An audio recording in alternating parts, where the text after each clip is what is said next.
আপনার কি গায়ের রং সেরকমভাবে উজ্জ্বল নয়, আর উজ্জ্বলতা না থাকার কারণে আপনি কি মানসিক একটা অবসাদে ভুগছেন?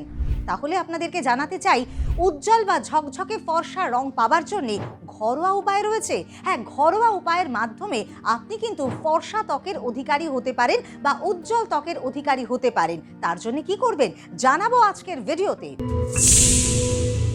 2 চামচ বেসনের গুঁড়ো নিয়ে নিন। বেসন গুঁড়ো আপনার ত্বককে পরিষ্কার করতে সাহায্য করে। আর তার সঙ্গে নিয়ে নিন 1 চামচ হলুদ গুঁড়ো। হলুদ গুঁড়ো আপনার ত্বকের সংক্রমণ থেকে আপনাকে রক্ষা করবে, এমনকি আপনাকে দেবে উজ্জ্বলতা। বেসন এবং হলুদ গুঁড়োকে মিলিয়ে নিন গোলাপ জলের সঙ্গে।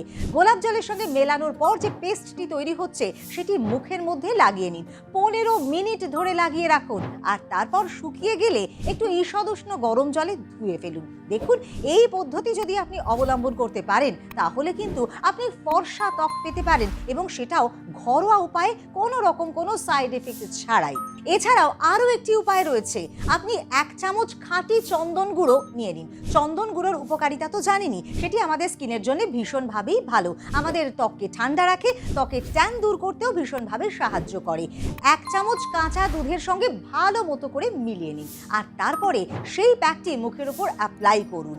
আর তারপর বেশ খানিকক্ষণ অ্যাপ্লাই করবার পর শুকিয়ে গেলে ধুয়ে ফেলুন। আর এই রকমভাবেই আপনি ঘরোয়া পদ্ধতির মাধ্যমে ফর্সা ত্বকের অধিকারী হয়ে উঠতে পারবেন। আর আপনারা কেমনভাবে উপকৃত হচ্ছেন কমেন্ট সেকশনে কমেন্ট করে জানাতে কিন্তু একদম ভুল করবেন না। হেলথ প্লাস সাবস্ক্রাইব করুন এবং নানান ধরনের বিউটি টিপসের মাধ্যমে আপনার সমস্যার সমাধান করুন।